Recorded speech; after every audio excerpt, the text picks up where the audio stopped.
इसलिए अगली बार कमल के बारे में बोलने से पहले थोड़ा सोच कर बोलिए कि आप किस किस का अपमान कर रहे हैं। और केवल रील के नेता मत बनिए।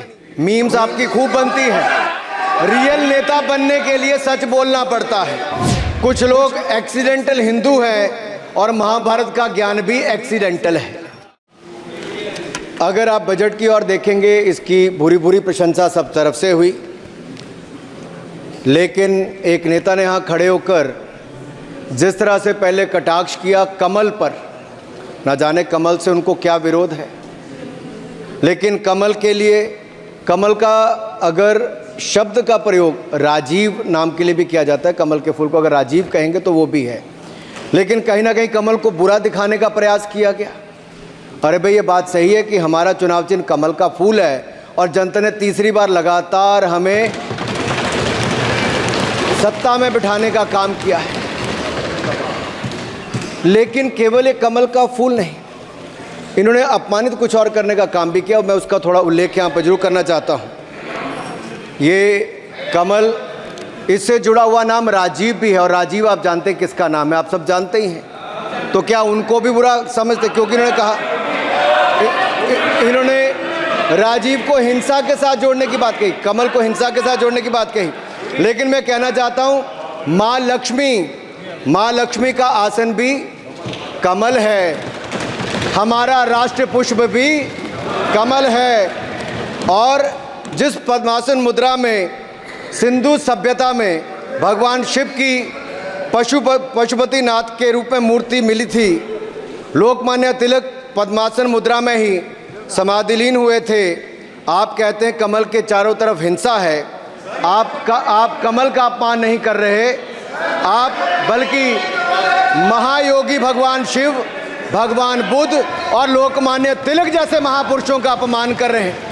इसलिए अगली बार कमल के बारे में बोलने से पहले थोड़ा सोच कर बोलिए कि आप किस किस का अपमान कर रहे हैं। और केवल रील के नेता मत बनिए।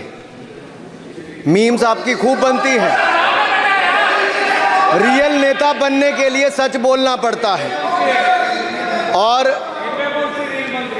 और सर, कुछ लोग एक्सीडेंटल हिंदू हैं और महाभारत का ज्ञान भी एक्सीडेंटल है। और उस नेता के अलावा और कौन नहीं जानता कि महाभारत में अभिमन्यु का वध 7 महारथियों ने मिलकर किया था। जयद्रथ, दुर्योधन, दुशासन, कर्ण, द्रोणाचार्य, कृपाचार्य और शकुनी।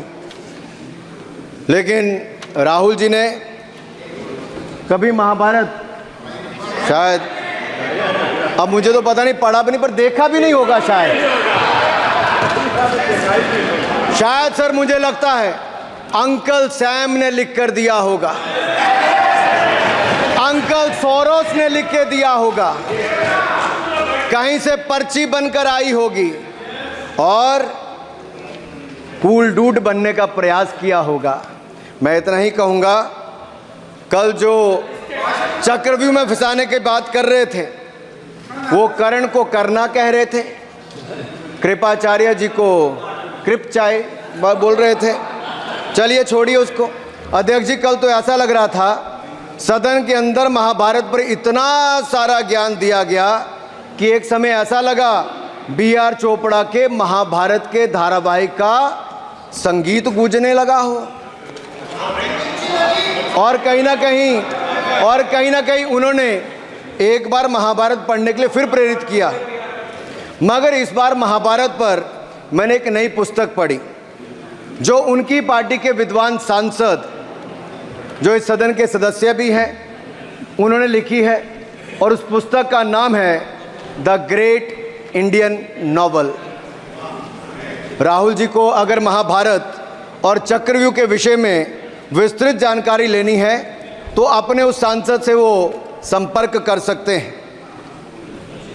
और मैं बताऊंगा, शशि थरूर जी ने, शायद वही राहुल गांधी जी को बता दें या बताएंगे, नहीं तो मैं बता देता हूं कि आपने महाभारत और भारत के स्वतंत्रता संघर्ष को मिलाकर जो उपन्यास लिखा है, उसके पात्र कौन कौन हैं। इस उपन्यास में धृतराष्ट्र के रूप में किस नेता को दिखाया गया है कौरव किस पार्टी को कहा गया है, इस उपन्यास में प्रिय दुर्योधनी कौन है। जब राहुल जी को इसका पता चलेगा तो मुझे लगता है कहीं ना कहीं शशि थरूर जी पर कार्रवाई ना हो जाए। लेकिन क्या है साहब, ये लोग तो संविधान दिखाते थे, पढ़ते नहीं थे। मैंने उस दिन पूछ लिया कितने पन्ने होते, तो वो भी नहीं बता पाए। मैंने उसके बाद पूछा कि ये जो आप संविधान की कॉपी लेकर चलते हो, इसका प्रीफेस पढ़ा है, इसका फॉरवर्ड पढ़ा है, इसकी प्रस्तावना किसने की है। के वेणुगोपाल जो सॉलिसिटर जनरल इनकी सरकार के समय भी रहे होंगे, सीनियर एडवोकेट हैं, या गोपाल शंकर नारायण जो सीनियर एडवोकेट हैं, उन्होंने उसकी प्रस्तावना की थी और प्रस्तावना में लिखा था कि कैसा काला अध्याय वो इमरजेंसी का समय था।